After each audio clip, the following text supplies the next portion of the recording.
Johnny, are you wearing a Cubs hat on Locked On Angels? Hey, I'm just getting ready to be traded. I mean, we're talking trades in the trade simulator today, so anything could happen. I could end up on Locked On Cubs.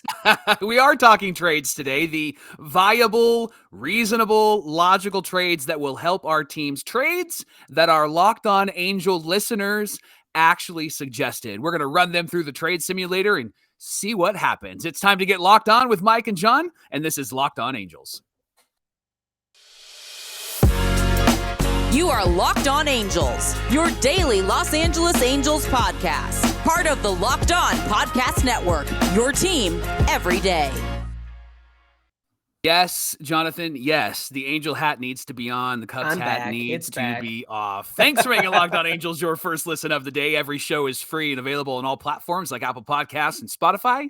And the best way to help us out is by giving us a rate and a review. And those watching on YouTube, make sure that you're subscribed and click that bell to be notified every time a new episode drops. And today's episode is brought to you by BetOnline. BetOnline has you covered this season with more props, odds, and lines than ever before. BetOnline, where the game starts.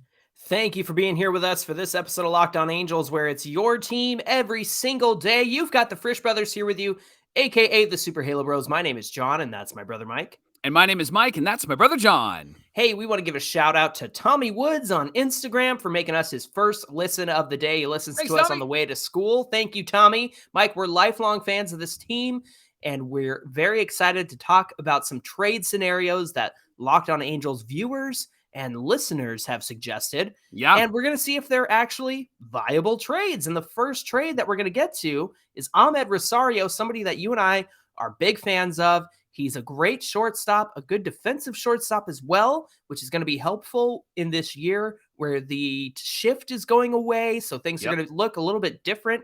He's also got a great bat too. So he would be a great selection for the Angels if the Guardians were willing to give him up. I know that you did a little bit of machinery. You put some names into the yes, the trade simulator machine. Now, here's the thing about the trade simulator. The MLB trade simulator kind of takes into account somebody's contract, the remaining years that they have, their potential for being an impact player in the future. And so MLB trade values kind of generates a number. And while, it can be hit or miss, it's still a fun experiment to go through because sometimes you just need to know what's it going to take to get a certain player. And so I think this exercise today will be very interesting. Why don't you talk about Amed Rosario? All right, so if we were going to trade for Amed Rosario, his medium trade value is 5.3. So in the trade simulator, you need to find a number that's close to that for the trade to be accepted. If you don't get close to that, then the trade simulator gets upset with you. It tells you that that's a overpay or a major overpay or what were you thinking? Like, this is ridiculous. Yeah. Yes, it does get mad at you. I'm being very serious. And so Amed Rosario has a 5.3 medium trade value. So we needed to find... Wait. Can I get all English major on you? I believe it's median trade value, Michael. Not medium. Listen, your birthday was yesterday. We are not celebrating you anymore. Median trade value. Median. Okay. You're just mad about the GM thing and how I was right about Tyler Anderson and Brandon Drury, but continue. All right, I guess, whatever. Okay, I'm a pastor. Take your salvation away. Okay, so we had to find 3 players that would find the median trade value of 5.3. And so we selected these 3 players, John. Errol Vera, who is actually somebody that is pretty prominent in the minor leagues for the Halos. He's the 18th overall prospect. His estimated arrival in Major League Baseball is 2024. And he's a shortstop. And we've been talking a lot about shortstops. I wonder if Zach Neto is going to be the guy that stops all of these guys from arriving. But he actually has he's got a great value to him. And we needed to add a couple other players to this to get to where we needed to make this trade. And so I added Michael Stefanik, who has played in the majors, and he really is a guy that I think needs a shot. And with all the moves that the Angels have made to shore up the depth in the middle infield, I don't think Stefanik is going to sniff the major leagues this year. So I think he's actually a really good player to put in here.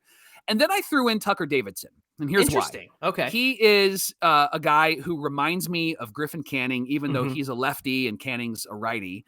And I think that Davidson is probably not going to be a guy that's going to be with this team for too long. And I think we got to get some value for him because we did trade Rysel and Tucker was a part of that trade. And so I think we got to get some value for him. So I threw him in this trade as well. Now, here's the number that the trade simulator came up with, throwing in Errol Vera, Michael Stefanik, and Tucker Davidson.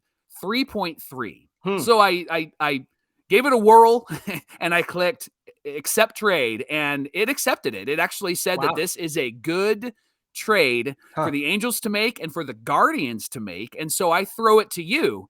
Is this a good trade? If these were the names and these were the players, should the Angels make this move? Well, first of all, I would definitely make this move to get a year of Amed Rosario. I know Errol Vera is somebody to be excited about. However, I think it's important to remember that Zach Neto is waiting in the wings. Yep. We just made some more middle infield moves around, and we don't know what we're going to get out of Livan Soto, who's also a good prospect with the Angels and got some playing time at the end of last season. But we need Amed Rosario this year. And I think having him at shortstop would answer the question of who's going to play shortstop. I know that right now we're probably going to see David Fletcher there. I know just the other day when we talked about Brandon Drury, I kind of suggested that perhaps Gio is going to see the most time there out of everyone who's new to the team. But if you added Amed Rosario to this team, you've got yourself a winner. You've got yourself more than a sure thing. Now, I understand it said that the Guardians would take this trade.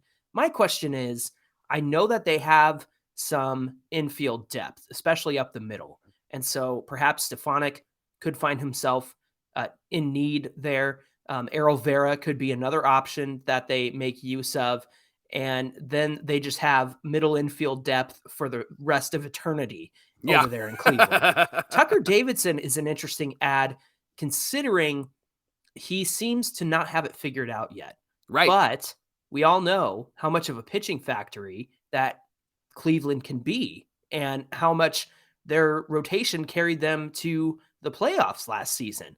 And so perhaps they can be the ones to unlock Tucker Davidson. Yep. You know, if he were to stick around the team this season, I think at the very least, he's a bullpen guy. He's a long relief guy who can go about 3 innings or one time through the rotation before he starts to get figured out. He's got good stuff when he incorporates a good pitch mix. We saw him have games where he would throw maybe 3 different kinds of pitches, and those weren't as successful as the games where he worked in his slider and had it as a 4th pitch. It really depends on what Tucker is comfortable that day, what he's comfortable with throwing that day.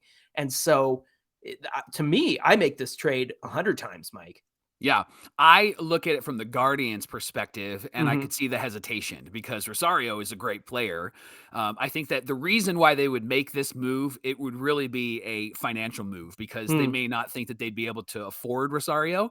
And I think if you got somebody like a Tucker Davidson, all of your points are taken. I think he could be somebody, if he figures it out, he'd be a really great pitcher for them. And we'd be bummed to see them have a really great pitcher that could have been in our organization, right? And that's happened before with previous guys that we've traded to the Guardians for somebody. And so I think that it actually would be a good move for them. Here's where I think they could benefit from Michael Stefanik. I don't think Stefanik is going to be a second baseman for his entire career. I could see him moving to maybe a corner outfielder spot or actually moving to first base. Stefanik is going to be a hitter. He's going to be a guy that's going to get on base. Yeah. And I think he's somebody that is going to benefit any team he goes to. He's probably going to have a high average, maybe not a whole lot of home runs, but I think I could see him being a high 290, 300 hitter, maybe have a career year and it would be in the 325s. I think he's going to be that type of player. And if you slot him over at first base, he feels like he fits that Guardians lineup. And so if I'm the Guardians, I would consider this strictly from a financial perspective. But if they are somebody that is wanting to be competitive in 2023, then they would probably make this trade not before the season. But if they're not in the race in July, I could see them making this trade. And then Errol Vera, Johnny, he's got a lot of potential. He's got a lot of upside, but he is going to be blocked in this Angel organization with the shortstop, Zach Neto, and other guys that could potentially slot over at short or move over to second base. We'll talk about them later on in the show. Arrow is not somebody who is thought of as high as some other guys. So this could be an opportunity for him to be able to play somewhere else. And it seems like with the Guardians, they have a lot of middle infielders that they've developed into really great pieces, and perhaps they could use them to make some trades to really help their team in 2023. So I think this could benefit the Guardians from a financial perspective. I think for the Angels, though, I'm with you 100%. If we can get a great player like Rosario for those three guys, and that's not going to hurt us on the major league level or on the minor league level, I would make that trade all day long. I think I'm with you on the fact that the Guardians will probably want to run it back with Rosario while he still is affordable, and knowing that they will lose him to free agency in the coming year, they will probably be more likely to make a move halfway through the season. And so, yeah, I'm with you on waiting to see what the Guardians will do, waiting to see where they stand. But it is good to know that we possibly have the pieces to get that move done. And coming up on Locked On Angels, we're going to talk about how many players it would take to get Anthony Volpe from the Yankees. We had a listener at Lefty Danny on Twitter message us and say, hey, what about the Yankees middle infield depth? Well, we're going to ask the question, can we have two Anthonys on the Angels? Is that allowed? We'll talk about Anthony Volpe coming up here on Locked On Angels. Locked On Angels is brought to you by the National Highway Traffic Administration. This holiday season, as you're hanging out with some friends and having a few drinks, sometimes a few becomes a few too many. And as the evening comes to an end, you may think about driving yourself home, and you might think to yourself, hey, what's the worst that could happen? The truth is, everyone knows about the risks of buzzed driving and drunk driving, and the results are often tragic and deadly. However, that doesn't stop many people from getting behind the wheel while under the influence. It's why police officers are out there right now looking for impaired drivers on our roads to save lives. So if you're thinking you're okay to drive after a few drinks, please think again. Play it safe, plan ahead, get a ride. It only takes one mistake to change your life or someone else's life forever. Drive sober or get pulled over. We want to thank you for making Locked On Angels your first listen today. And for your second listen, check out Locked On Sports Today. You can go from behind the scenes for the games that matter the most. You can get the biggest stories in sports, get insights and information that only Locked On's local experts can provide. And you can do it in about 22 minutes a day. So it's not going to take up all your free time. You can do it while you get ready for work, while you're on your way to work. Get caught up and be the sports guru at work with Locked On Sports Today. They're available on this app, YouTube, and wherever you get your podcasts. The name that comes up often when we're talking about getting a starting pitcher that could be maybe slotted number 2 behind Shohei, a right-handed pitcher, somebody good, somebody strong, somebody that could be like an ace after Ohtani. The name that comes up often is Tyler Glasnow. Now, Tyler had an injury, was out for a while, and then came back at the end of 2022, the end of that season, and looked good, pitched good. And their expectation of him in the new year is going to be that he's going to pitch, and he's going to pitch fine. He's going to be normal. Everything's going to be great. Glasnow is a really intriguing name because he's young. He's got a live arm, and I would love to see him on the Angels, John. And we put his name in the trade simulator and asked the question, who could we trade to get Tyler Glasnow on the Angels? And just for a tease, we would have to give up a lot. So, John, why don't you give us the median trade value of Tyler Glasnow and how and who we tried to match his number with on the Angels? I want Tyler Glasnow. I want him right now. I had to make that joke. His median trade value comes out to 31.6 according to the baseball trade simulator. Now you have to consider he's got 2 more years on his deal with the Rays. This year it's $5 million. Next year it's $25 million. So Mike, if you were to make this trade in the trade simulator next offseason, I'm sure you would see that 31.6 trade value come down because of how much he costs and how much time is left on his contract. But at the moment, I have a feeling that the Rays will want to hold on to him for that $5 million because they are going to have to pay him much more later on down the line. And you know how they work. They sign these guys to these deals, and once it gets too expensive, they ship them off and they get some prospects back, and then they just keep cranking out arms and good players. So I have a feeling that's what's going to happen. But if they were to make the move this season, here are the players that you selected. It gets us to a total of 25.2.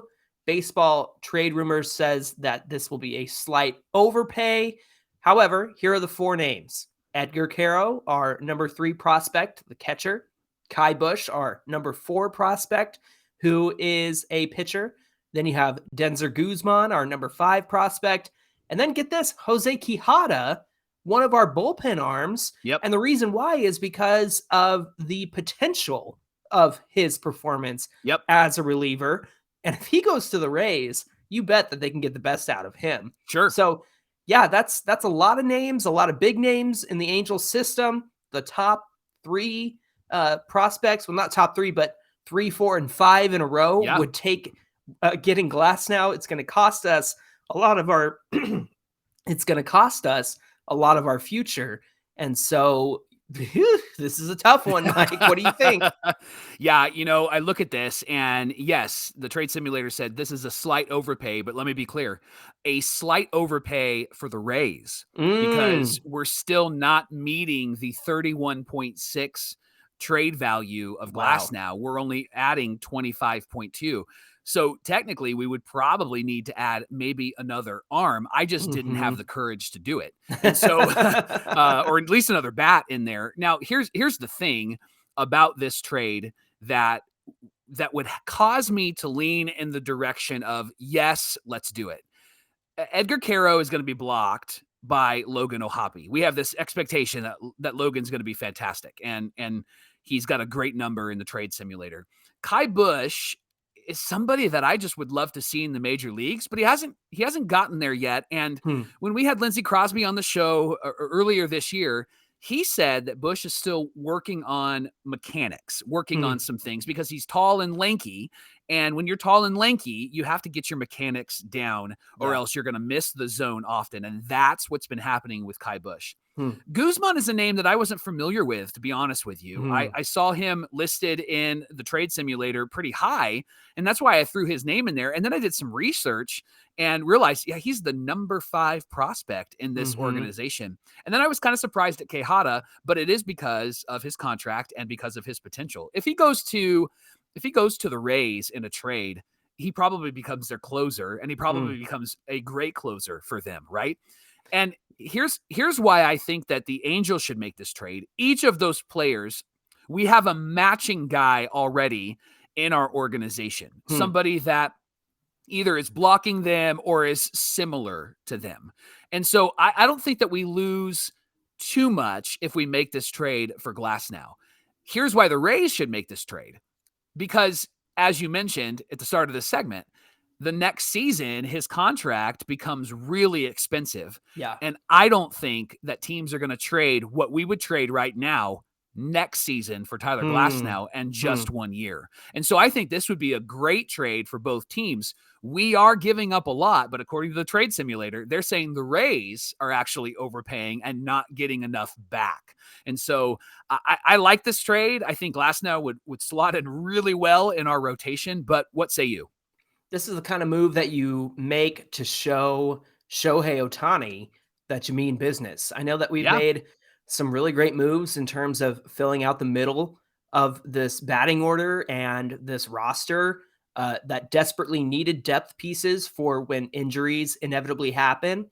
And to add an arm on the level of Glasnow makes this rotation insanely good because then you have back-to-back Shohei Ohtani and Tyler Glasnow. Follow that up with Tyler Anderson and Patrick Sandoval. You've got Reed Detmers. And then your number 6 becomes Jose Suarez, who's a good pitcher and getting better every year. But if he's number 6, that means your 1 through 5 is pretty darn good. And so Glasnow immediately makes this team better and puts them in a position to win, puts them in a position to get to the playoffs. And then you have 2 games against Shohei Ohtani and Glasnow to start a playoff series. Mike, I think that this is a move that I would make, to be honest. I love Edgar Caro. I love the Yep. potential that he has. Kai Busch is somebody I'm really intrigued with. But man, if we want to win in 2023, I think this is the move that you got to make. Another pitcher that Locked On Angel listeners and viewers suggested is Pablo Lopez from the Marlins. And he actually had a pretty good year last season, went 10-10, great ERA, is a guy that has really eaten up a lot of innings. And he's a younger guy. And that's what we need. We need a young arm that matches this lineup. And he's a right-handed pitcher. So when he comes in, he can really slot in well behind Shohei and not another lefty, because we do have a lot of lefties in this starting rotation. His total median value is 38.7, according to the trade simulator.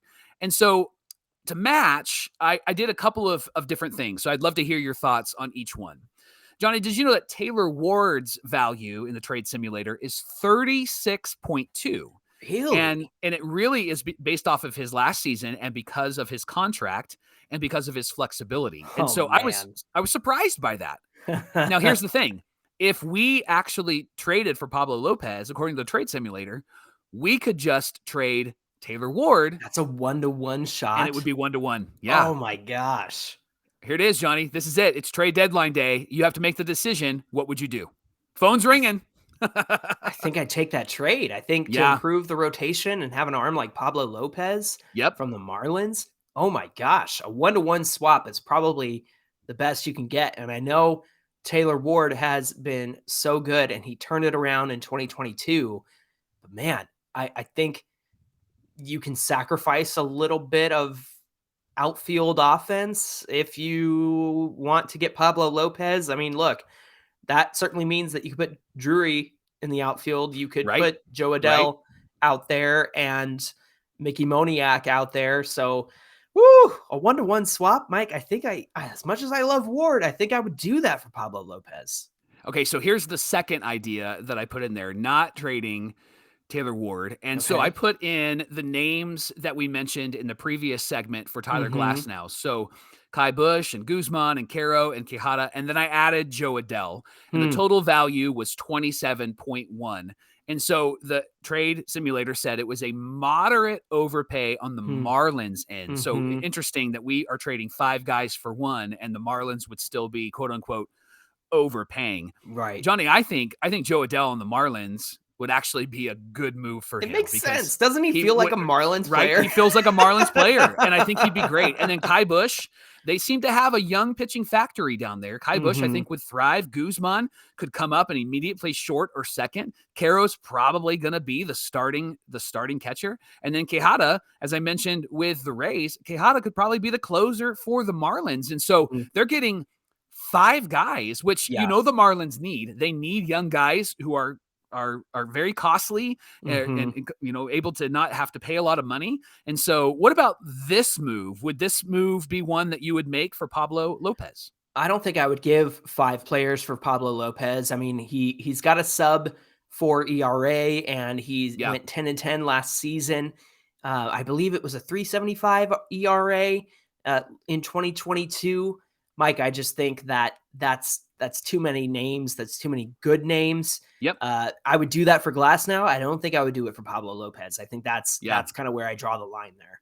It's hard to be a GM. I can imagine making those phone calls. And I know that they're valuing other things outside of what the trade simulator is saying, but I like this because it gives us a sense as to what it takes to trade players, because often you'll see comments that are like, hey, if we traded Bob Sacamano and Jay Riemenschneider for Barry Bonds, I think we could do it, Right. I think that this gives us a good sense of like what's reasonable, what's logical.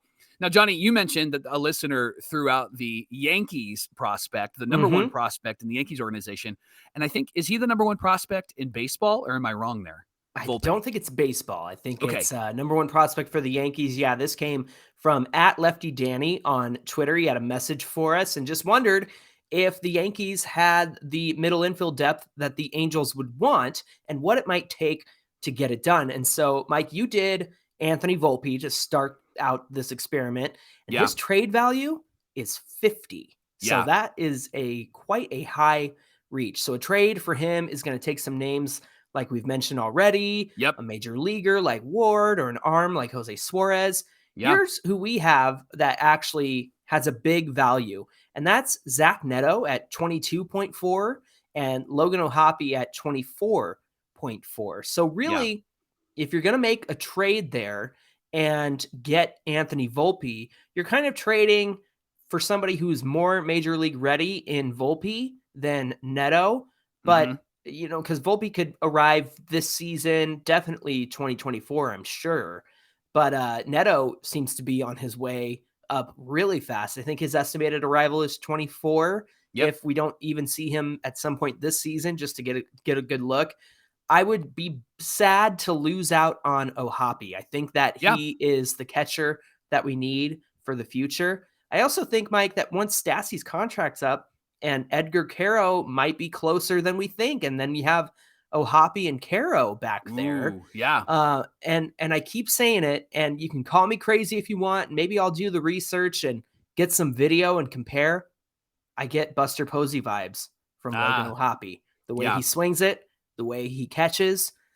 If he's the next Buster Posey, then I'm keeping him. So right. I think that the Angels have a looming question around shortstop, and Volpe would certainly be a huge get. But to me, giving up O'Hoppe in that would be tough for me.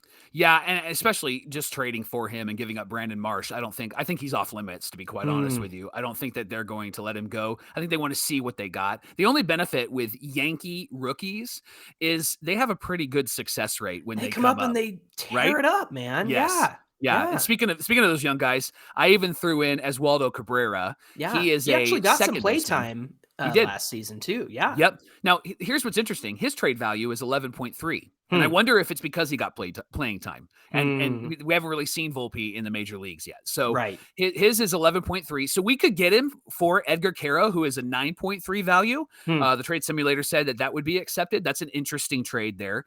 And then a combination of Guzman and Quijada, which had a total value of 10.8. We could get Oswaldo Cabrera as well. And so I thought that was interesting. Perhaps he slides over to play shortstop, or maybe we keep him at second base, and then Neto is our shortstop of the future. But would you make that trade for Cabrera? I think I wouldn't do the Caro trade. I'm really high on Edgar Caro. I really like and I'm excited for him. Denzer Guzman and Jose Quijada, I think I would make that move. I mean, you're not really losing a lot in Quijada, and Guzman, of course, somebody that we could really use in the future. But if Cabrera could come and make an impact, and like you said, Yankee rookies have a tendency to come up and just are MLB ready from the get-go. I think about so many that they've had over the years, like Miguel Andujar came out hot as a rookie, got second place to Shohei, of course. And then you got like Gleyber Torres, who came out ready. So yeah, these guys just come up and tear it up. So I think Cabrera can make an immediate impact. And I think because we have such a array of arms in the minor leagues, I think that you could get rid of like a Jose Quijada and replace him with somebody from the minor leagues. And then of course you've got Denzer Guzman. I think that I make that move with Guzman and Quijada for Oswaldo Cabrera. So Danny, thank you for your suggestion. We hope that was insightful, and appreciate you asking about it. Thank you for making Locked On Angels your first listen today. Now for your next listen, check out the Locked On Sports Today podcast. They share the biggest stories of the day, instant reactions, big game recaps, and the take of the day. They're available on the Odyssey app, YouTube, or wherever you get your podcasts. Hey, be sure to get at us at Locked On Angels on Twitter and at Super Halo Bros on Twitter and Instagram. Mike, we're taking on the haters on Tuesday, so you're going to want to get in our social media and our mentions, because we are going to be talking about a player who somehow became very controversial. But what do we have on deck for Tuesday's show? Oh, the haters want to be me. We're going to talk about David Fletcher. And because we're taking on the haters, here's what we're asking. Actually, what we're telling you.